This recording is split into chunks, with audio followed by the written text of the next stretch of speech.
그러나 예수님을 믿지 아니했습니다. 그래서 오히려 예수님이 아무런 능력도 행하지 아니하셨다, 그렇게 말씀하고 있지요. 예수님이 그 자리에 계셨지만 예수님을 믿는 믿음이 없었던 것이죠.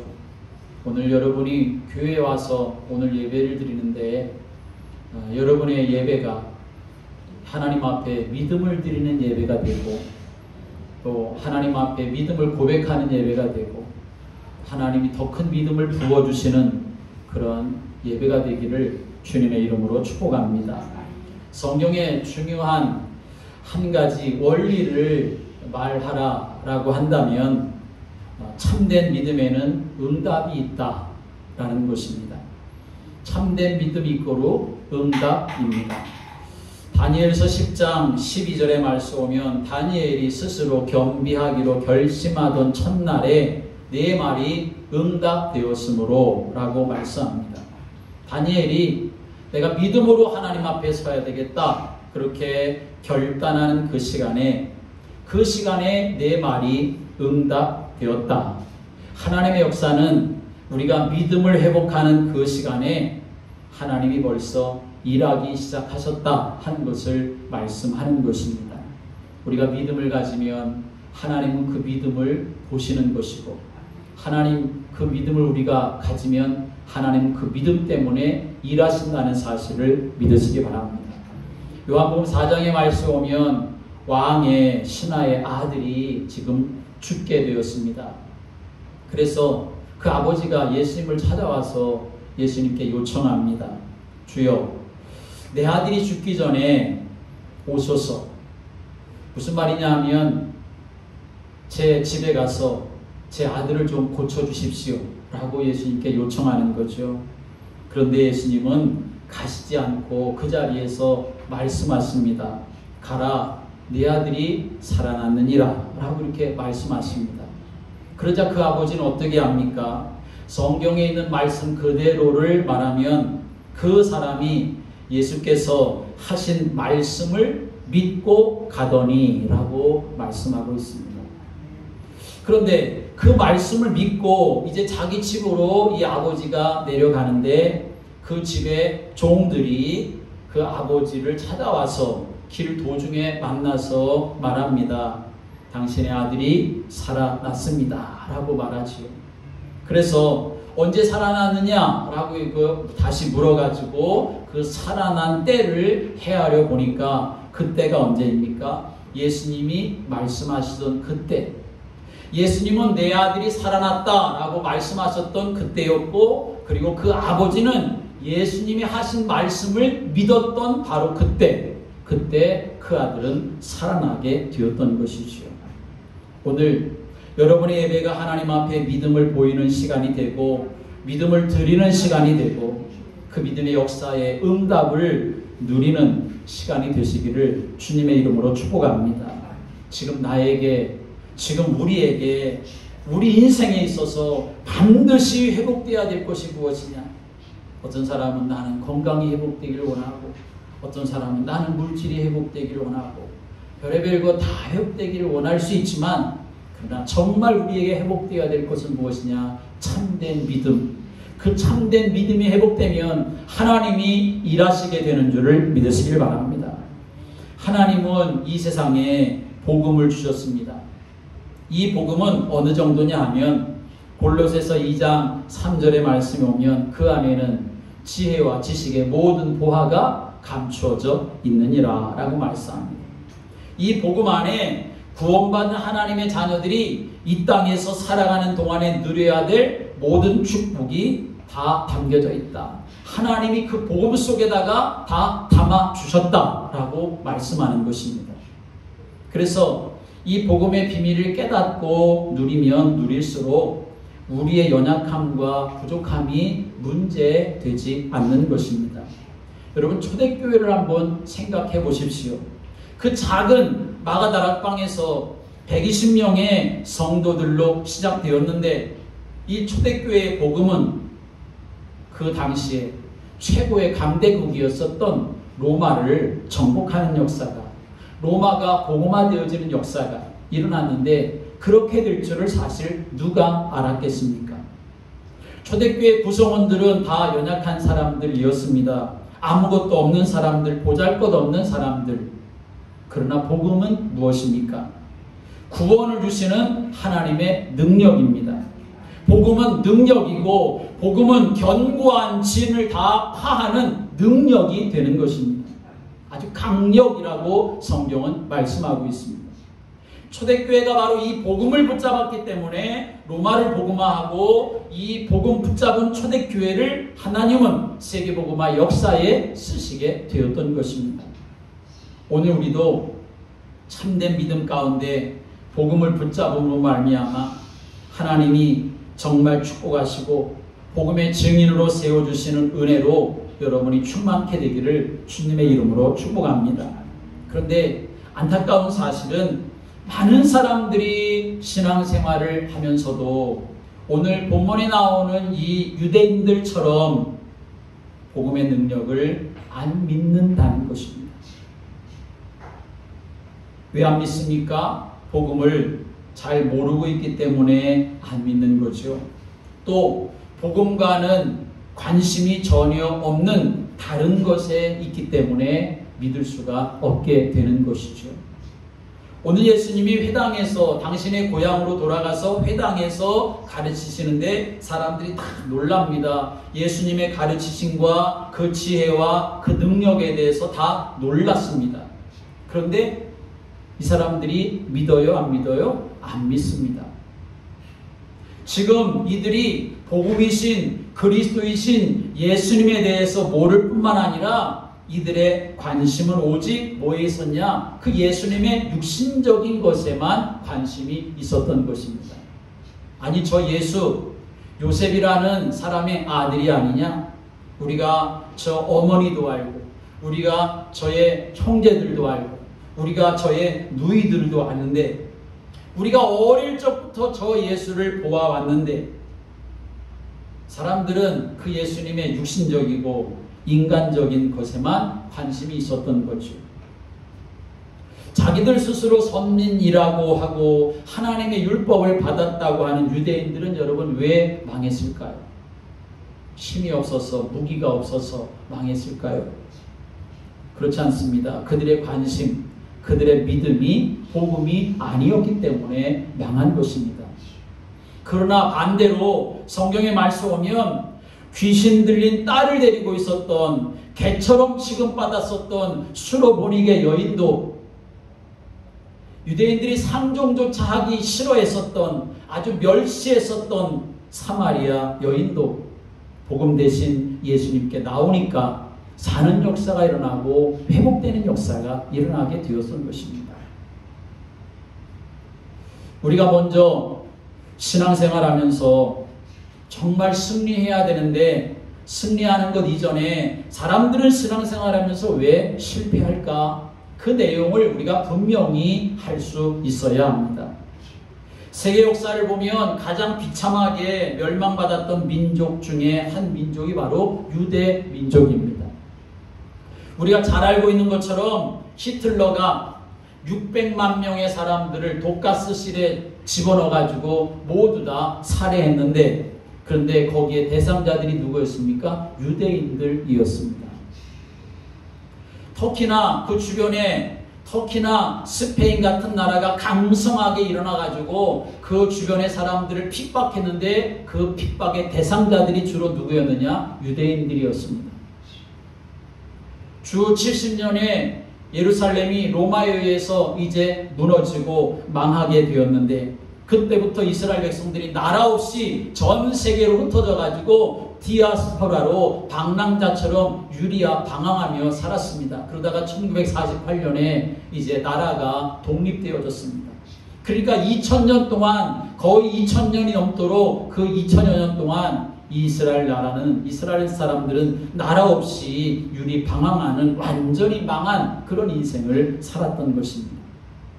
아니 철저하게 하나님의 말씀으로 산다고 하고 하나님의 율법을 받았다고 하고 하나님을 향해서 우리처럼 열심히 있는 사람들이 있으면 나와보라고 할 정도로 그렇게 살았던 바리새인들이었는데 이 사람들이 왜 망했을까요? 나름대로 신앙생활하는데 왜 신앙생활에 실패하느냐? 그것과 똑같은 말이 되는 거죠. 왜 그럴까? 신앙생활이 아니라 종교생활하고 있고 종교생활했기 때문에 실패했다라고 하는 것입니다. 함께 하겠습니다. 종교생활하면 실패합니다.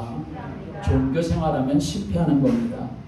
종교생활이라고 하는 말은 복음을 제대로 모르고 다른 무엇인가를 자꾸 믿는 것, 복음 없는 예배, 복음 없는 은사, 복음 없는 헌신, 이런 것들을 종교생활이라고 말하는 거예요.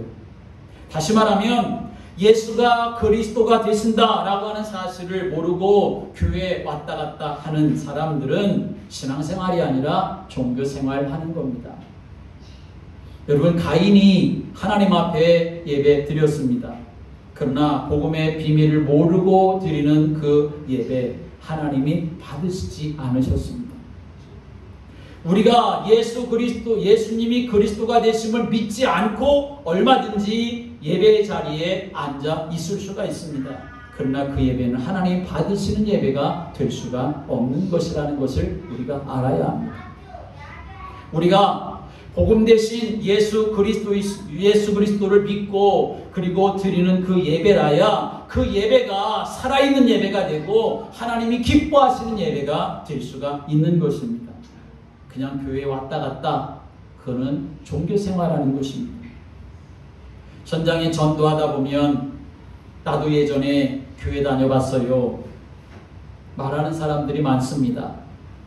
그런데 그런 사람들 대부분이 어떤 생각을 가지고 있느냐 하면 예수가 그리스도시다 라고 하는 그 분명한 믿음, 그 확신을 가지고 있었던 것이 아니라 그 복음의 비밀은 알지 못하고 분명하지 않고 그저 교회를 다니는데 이거 하라 저거 하라 하니까 이거 하고 저거 하고 그렇게 다닌 걸 자기 나름대로는 신앙생활했다라고 생각을 하는 사람들이 대부분입니다. 그러나 그건 신앙생활이 아니라 종교생활을 한 것이죠. 그래서 결국은 시간이 가면 갈수록 실패하는 시간표 속으로 들어가는 삶이 되고 마는 것입니다. 여러분, 종교생활하지 맙시다. 우리의 후대들 정말 잘 들어야 합니다. 종교생활하면 안 됩니다. 종교생활하면 망하게 되는 것입니다. 정말 예수가 그리스도시다 라고 하는 믿음 가운데서 신앙생활하는 여러분이 되시기를 주님의 이름으로 축복합니다. 왜 종교생활을 하느냐? 하나님의 자녀된 비밀을 모르고 뭔가 열심히 하면 되는 줄 알기 때문에 그런 것이죠. 그런데 거기에는 반드시 한계가 오게 되는 것입니다. 제가 전도하면서 잊혀지지 않는 그런 한 분, 그분이 생각납니다. 제가 전도하다가 어떤 아주머니를 이렇게 만나게 돼서 전도하다가 그 아주머니의 이야기를 한번 듣게 되었어요. 결혼하고 두 아기의 엄마가 되었을 때에 이제 그분은 교회를 나가시기를 시작했답니다. 그 교회를 이제 나가기 시작했는데 그 교회가 작은 개척 교회였어요. 그래도 당신의 마음에 내가 이제 교회를 나가기 시작했으니까 그래도 내가 열심히 해야지, 나름대로 열심히 해야지, 그런 마음을 가지고 이제 신앙생활을, 교회생활을 시작하게 되어진 거예요. 그랬더니 그래도 좀 열심히 하니까 목사님이 그분에게 교회의 여성교회 회장직을 그렇게 맡기시더라는 거죠. 그런데 뭐 개척교회가 우선 사람이 별로 없으니까 목사님이 신방 갈 때마다 교회가 무슨 일이 있을 때마다 이 분을 부르시는 거예요. 그러면 이 분은 아직 젊은 엄마인데 근데 아직도 아기들이 2명이나 이렇게 딸려 있는데 그래도 목사님이 부르시니까 한 아기는 등에 업고 한 아기는 아장아장 그 걷는 걸 손에 붙잡고 그리고 이제 교회에 그렇게 나아가서 열심히 하려고 했던 거죠. 그런데 결국 번아웃이 되고 말았습니다. 지쳐 떨어져 버리고 만 거죠. 그리고 그때부터 교회를 안 나가고 있다라고 하는 것입니다. 참 안타까웠습니다. 목사인 저로서도 참 미안한 그런 마음이 들 정도였습니다. 여러분, 우리가 일을 하다 보면 보람되고 하나님께 영광이 돌려져야 되지 않습니까? 그런데 복음을 모르고 일하면 분명히 뭐가 오느냐? 한계가 온다는 것입니다. 자기 자랑이 나오든지 아니면 사람들이 알아주지 않는 것으로 인해서 때로는 낙심하거나 때로는 시험에 드는 그런 경우도 얼마든지 일어날 수 있는 것이죠. 나름대로 열심히 일을 한다고 하는 사람들이 낙심하고 시험에 드는 이유는 뭐냐? 복음의 비밀을 놓쳐버리고 일을 중심으로 한 종교 생활하기 때문에 그렇습니다. 여러분, 일을 하려고 하지 마십시오. 일이 필요 없다는 말이 아니에요. 일을 해야지요. 그런데 먼저 일부터 하는 것이 아닙니다. 먼저 하나님 자녀된 신분 자체를 여러분이 먼저 풍성하게 누리시기를 주님의 이름으로 축복합니다. 제가 이렇게 어떤 한 목사님을 좀 지켜봤어요. 그 목사님이 정말 복음만을 선포하는 그러한 목사님이고 그 중심을 가지신 목사님. 근데 제가 그분을 지켜보는데 한 5년도 넘게 지켜보고 10년도 넘게 지켜보고 그분의 메시지를 이렇게 듣고 하는데도 그 목사님은 뭐 교회에서 이렇게 해라 저렇게 해라 그런 말씀 그런 메시지가 한 번도 없었어요. 10년 동안 줄기차게 계속 예수가 그리스도다 복음만을 계속 선포하는 거예요. 그래서 저는 한편으로 생각했습니다. 아니 이제 목사님이 그 정도 하셨으면 뭐 5년 넘도록 10년이 넘도록 그 정도로 그렇게 복음만 전하셨으면 이제는 당신들 똑바로 좀 살아라 그런 메시지 한 번 정도는 좀 하실 수가 있을 것 같은데 그런데도 그 목사님의 메시지는 전혀 그런 메시지가 아닙니다. 계속 복음만 선포하는 메시지였어요. 그런데 그렇게 복음만 선포하는 그 메시지임에도 불구하고 그 메시지를 듣는 성도들의 믿음이 오히려 더 견고해지고 더 강화되어지고 정말 예수가 그리스도라는 그 언약을 든든하게 붙잡는 모습을 저는 볼 수가 있었어요. 여러분, 우리가 정말 이 땅의 삶을 살아가는 동안 무엇인가 열심히 하고 무엇인가 일을 해야만 될 것처럼 생각하지만 그렇지 않습니다. 내가 정말 하나님의 자녀라고 한다면 하나님 자녀된 신분 그 권세 그걸 여러분이 충분히 먼저 누릴 수 있게 되기를 주님의 이름으로 축복합니다. 그러면 하나님의 인도를 받게 되어 있고 하나님의 인도를 받게 되면 그 속에서 일을 하게 되어지는 것이고 그 속에서 일을 하면 오히려 이제 감사함이 생겨나게 되어지는 것이고 그래서 일하고 헌신할수록 내가 이렇게 복음을 알게 되어서 복음 앞에 쓰임받는 그 인생을 살게 되었구나 그 자체를 감사하면서 일하면서 복음의 축복을 누리는 삶을 살아갈 수가 있게 되는 거죠. 그런데 사람이 급하다 보니까 일이 급하다 보니까 복음은 저 뒷전에 가서 그저 사람 일 그것만 앞세우다 보니까 결국은 지쳐 실패하는 모습들이 많이 있다는 것입니다. 왜 신앙생활에 실패할까요? 육신적으로만 보기 때문에 실패하는 것입니다. 오늘 여기에 사람들도 예수님을 육신적으로만 보았습니다. 영적인 사실을 알지 못하고 육신적으로만 보니까 사람들이 말하는 거지요. 그 아버지도 우리가 알고 어머니도 알고 그 형제와 누이들도 우리가 알고 저 예수도 아는데 아니 목수의 아들인데 저에게서 어떤 저런 지혜와 능력이 그렇게 나타났냐? 그럴 리가 없어. 뭔가 좀 잘못된 거 아니야? 육신적으로 보니까 영적인 무지함 속에 빠져서 전혀 예수님을 이해할 수가 없게 되었던 것입니다. 오히려 예수님을 이상한 사람으로 몰아붙이게 되고 그래서 예수님을 배척하는 일이 일어나게 되고 말았던 것입니다. 그렇습니다. 신앙생활하는 사람은 먼저 영적인 것을 알고 육신적인 것을 보아야 하는 것입니다. 함께 하겠습니다. 먼저 영적인 것을 알고 육신적인 것을 보아야 합니다. 먼저 영적인 것을 먼저 알고 그 다음에 육신적인 것이라는 것이죠. 무조건 육신적인 것만 보면 문제가 올 수밖에 없습니다. 교회도 예배도 성도들끼리의 그 관계도, 그리고 성도와 주의 종의 관계도 먼저 육신적인 것을 알고, 먼저 영적인 것을 알고 그 다음에 육신적인 것을 봐야 합니다. 그렇지 않고 육신적인 것만 보면 나도 모르게 어느 날 문제 가운데 빠져 살아가게 되는 것입니다. 여러분, 교회를 그렇게 보아야 돼요. 교회를 어떤 한 사람이 세운 것이 아니라 이 땅에 구원의 역사를 이루시기 위해서 주님이 피 흘려서 그 핏값 위에 세우신 교회라고 하는 이 영적인 사실을 보아야 하는 것입니다. 그러면 작은 교회도 귀하게 보이는 것이고 큰 교회도 귀하게 보이는 것이죠.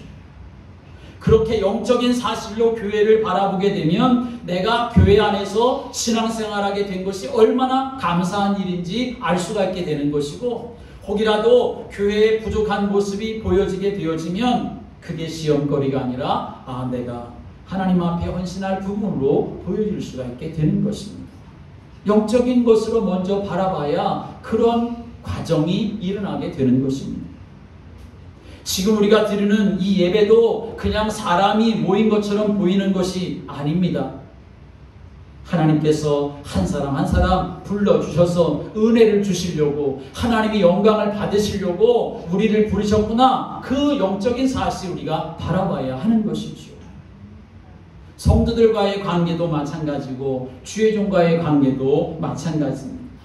하나님께서 주의 종을 세우셔서 여러분에게 말씀을 주시기를 원하시는 것이고, 성도들이 또 성도들끼리의 그 교통함을 통해서 하나님 나라의 비밀을 깨닫고 함께 연대하여 복음 안에서 하나 되어서 하나님의 선한 역사를 이루시기 위해서 우리를 부르셨구나, 그 사실을 우리가 영적으로 먼저 바라봐야 한다는 것입니다.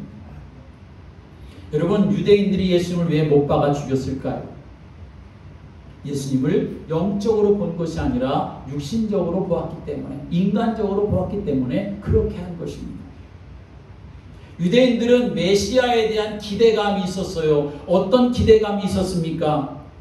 메시아는 큰 권능을 가지고 이스라엘 나라 전체를 다스릴 그런 메시아, 아주 하늘과 땅의 모든 큰 권능과 능력을 가지고 이스라엘 전체를 다스리고 해방시킬 그런 메시아, 그런 메시아를 기대했던 거죠. 그런데 예수님이 오셔서 메시아라고 하는데 자기가 그리스도라고 하고 사람들이 저분이 그리스도야 메시아라고 이렇게 말하는데, 그런데 바리새인들이 보니까 메시아 모습같이 보여지지가 않는 거죠. 맨날 죄인들이랑 같이 하고, 가난한 사람들, 고아들, 갈릴리 사람들, 그런 사람들이랑 같이 하고, 자기들을 향해서는 오히려 해칠한 무덤이라고 하고 독사의 새끼들이라고 하고, 그러니까 이 예수님의 육신적인 모습, 인간적인 모습만 바라보면서 이 사람들이 화가 난 거예요. 그래서 예수님을 배척하고 십자가에 못 박아 죽인 거죠.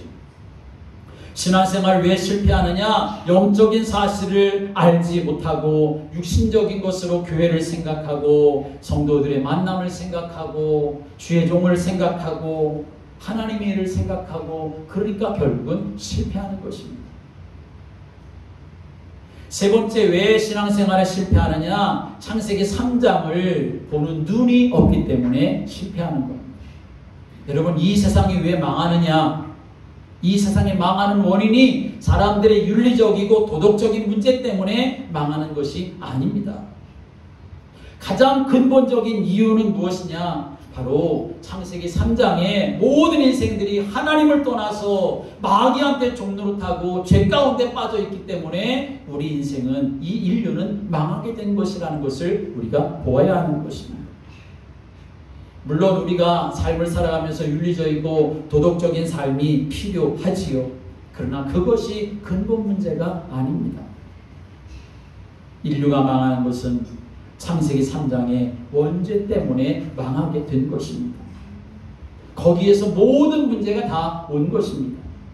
그런데 사람들이 이 사실을 모르니까 도덕적인 거, 윤리적인 거, 과학적인 거에서 원인을 찾으려고 하고 해답을 찾으려고 하는 거죠. 이런 영적인 사실을 모르니까 하나님이 필요 없고 이 원죄가 이해가 안 되니까 그리스도가 필요 없는 것입니다. 그래서 교회의 강단에서도 그리스도 말하지 않은 지가 오래됐고 그리스도 말 못한 지도 오래되었습니다. 오히려 그리스도를 말하면 오히려 사람들이 반발합니다. 목사님 왜 그런 말씀합니까? 그보다 더 듣기 좋은 소리가 얼마나 많이 있는데 그렇게 말하는 교회도 있습니다.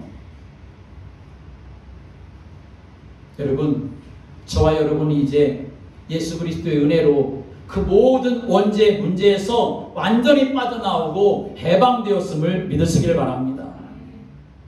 그런데 원죄에서 빠져나왔지만 사단은 계속 우리를 공격합니다. 그래서 끊임없이 우리를 불신앙에 빠뜨리고 저주와 재앙 속에 빠지게 만드는 거지요. 그 후유증이 워낙 크기 때문에 저와 여러분은 원죄에서 빠져나왔다 할지라도 오직 죽을 때까지 그리스도 붙잡고 그리스도만 말해야 되고 그리스도만 듣는 자가 되어야 하는 것입니다. 왜 그렇습니까? 사단이 지금도 살아서 우는 사자처럼 돌아다니면서 산길자를 찾아가지고 지금도 불신앙으로 우리를 집어넣으려고 역사하기 때문에 그렇습니다. 여러분, 초대교회의 위대한 전도자 누굽니까? 사도 바울 아닙니까? 예수님 만난 사람이지 않습니까? 정말 아시아 전 지역을 다니면서 또 유럽 지역을 다니면서 복음을 전하는 그러한 전도자였습니다. 그런데 그런 전도자였었던 사도 바울이 원죄의 심각성을 얼만큼 어떻게 그가 깨닫고 말했느냐. 로마서 7장 24절의 말씀에 오면 이렇게 말합니다. 오라 나는 곤고한 사람이로다. 이 사망의 몸에서 누가 나를 건져내랴. 전도자 바울이 많은 하나님의 역사를 감당하면서 또 그 사역을 하는 가운데서도 순간순간 자기의 모습을 보게 되었던 것입니다. 어떤 모습이요? 내가 구원받았고 하나님의 사역에 놀랍게 쓰임받는 전도자 인생을 살아가지만 그러나 순간순간 나는 정말 곤고한 사람이구나. 이 사망의 몸에서 누가 나를 건져낼까? 자기의 모습을 보게 되었던 거죠. 그런데 그것으로 끝난 것이 아니라 25절에 이어서 이렇게 말합니다. 우리 주 예수 그리스도로 말미암아 감사한다 라고 이렇게 또 고백하고 있는 것을 볼 수 있습니다. 그렇습니다. 우리가 원죄에서 빠져나왔다 할지라도 하나님의 자녀가 돼서 내가 그리스도를 바라보며 믿음의 길을 걸어간다 할지라도 순간순간 우리도 모르게 악한 사탄이 계속해서 우리를 공격하는 거예요. 그래서 날마다 우리는 그리스도 붙잡고 그리스도를 말하고 그리스도를 듣는 그런 인생이 되어야 하는 것입니다. 그러면 그리스도만 말하고 그리스도만 듣게 될 때에 우리에게 오는 한 가지 결론이 있습니다. 그것은 뭐냐? 오직 그리스도 한 분만으로 충분하구나 라고 하는 것입니다. 함께 하겠습니다. 그리스도로 충분합니다. 여러분, 이 고백이 있게 되기를, 이 은혜가 있게 되기를 주님의 이름으로 축복합니다. 오직 그리스도 한 분으로 충분하구나. 이 믿음이 고백되어지는 순간 흑암은 꺾어지는 것입니다. 오직 그리스도로 충분합니다. 그렇게 믿음의 고백을 선포할 때 하나님 그 믿음의 고백을 들으시고 하나님이 그 배 위에서 일하시고 역사하시는 것입니다. 우리가 오직 그리스도를 붙잡아야 될 이유가 뭐냐? 창세기 3장 현장 속에 지금도 우리가 살고 있기 때문에 자기 창세기 3장이 여전히 우리에게 영향을 주고 있기 때문에 내가 예수의 이름으로 구원받았지만 마귀는 끊임없이 우리를 공격하고 있기 때문에 그래서 우리는 항상 그리스도를 붙잡는 인생이 되어야 하는 것입니다. 그걸 놓쳐버리면 교회를 다녀도 종교 생활한 사람으로 전락할 수밖에 없는 것입니다.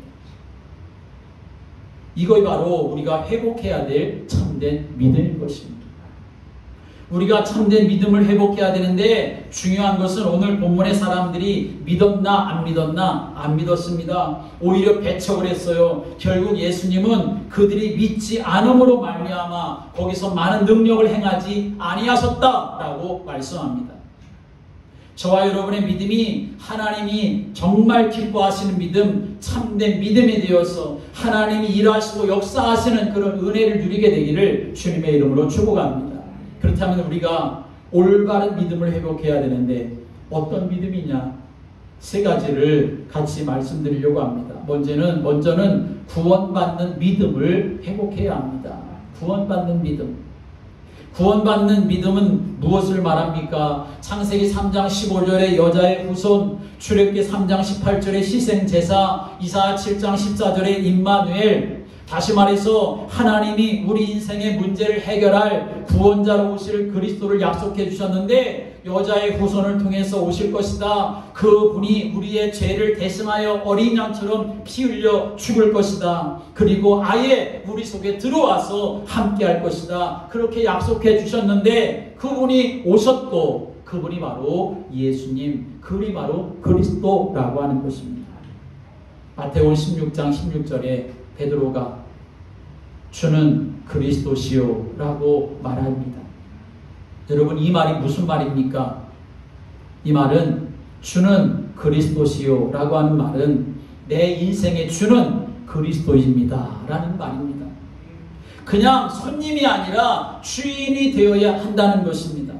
그리스도가 나의 주인입니다. 그리스도가 내 인생의 주인입니다. 이 말인 것입니다.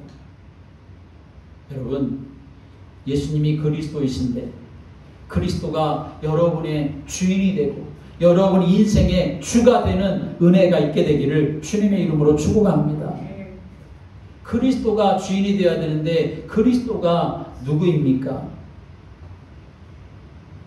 그리스도가 어떤 분이기 때문에 그리스도는 우리 인생이 절대로 해결할 수 없는 하나님 떠난 문제, 죄 문제, 사단의 문제를 다 해결하신, 그래서 하나님 만나는 길을 열어주신 참 선지자가 되시고 우리의 모든 죄와 허물을 다 십자가에서 용서하신 참 제사장이 되시고 마귀의 머리를 완전히 박살내서 우리로 하여금 승리하며 살아갈 수 있도록 하시는 참 왕 되셨기 때문에, 그래서 이 예수님을 내가 믿고 나의 주로 내가 영접하면, 내 주인으로 모시고 살면 내가 구원받는 하나님의 자녀가 되는 것입니다. 그래서 우리에게는 구원받는 믿음, 구원 얻는 믿음, 이 믿음이 분명하게 회복돼야 합니다. 두 번째로는 함께 하겠습니다. 하나님의 능력을 믿는, 하나님의 능력을 믿는 믿음이 우리에게 회복되어야 하는 것입니다. 여러분, 하나님의 능력을 믿는 믿음이라는 것이 무엇일까요? 그것은 예수 그리스도는 모든 문제 해결자라고 하는 사실을 믿는 믿음입니다. 이것이 하나님의 능력을 믿는 믿음입니다. 하나님이 이 세상에 하나님을 보여주셨어요. 그 하나님 보여주신 그 분이 누굽니까? 예수님이신 거죠.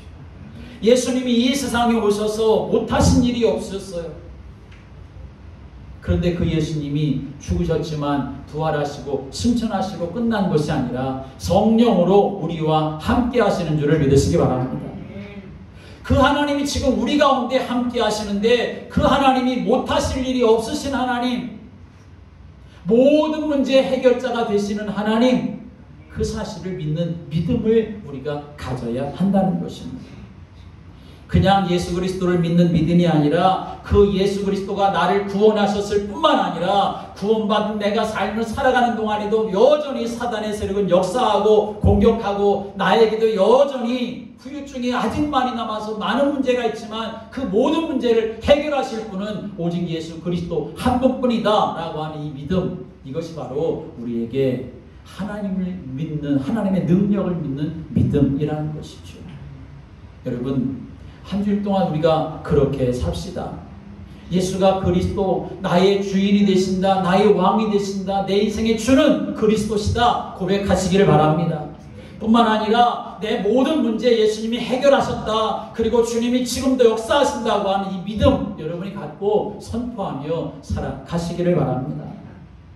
세 번째로 우리가 회복해야 될 믿음은 함께 하겠습니다. 영적 사실을 믿는 믿음. 영적 사실을 믿는 믿음이 우리에게 있어야 합니다. 눈에 보여지는 것만 믿는 게 아니고 영적인 사실들을 믿어야 하는 거죠. 많은 사람들이 신앙생활하면서 영적 사실을 놓치고 살아갑니다. 말씀드린 것처럼 영적인 것을 먼저 알고 육신적인 것을 보아야 하는 것처럼 영적 사실을 아는 믿음이 우리에게 있어야 그 사람이 속지 않고 흔들리지 않고 무너지지 않고 때로 우리가 지쳐 쓰러진다 하더라도 다시 일어날 수 있는 믿음의 사람이 될 수가 있는 것입니다. 우리에게는 예수 그리스도 그분으로 말미암아 저와 여러분의 배경은 이제 성삼위 하나님이 일하시는 배경, 하늘의 배경을 여러분이 갖게 된 줄을 믿으시기 바랍니다. 이게 영적인 사실입니다. 우리의 배경은 세상의 것이 아닙니다. 하나님이 나의 배경이라는 것입니다. 내가 예수의 이름으로 나아갈 때 모든 흑암의 세력들이 무너지며 하나님 나라가 임한다고 하는 것, 하늘의 군대가 동원되어지는 것, 그것이 바로 영적인 사실입니다. 이 땅에 악한 사탄도 영적인 존재고 천사들도 영적인 존재이고 영적인 사실입니다.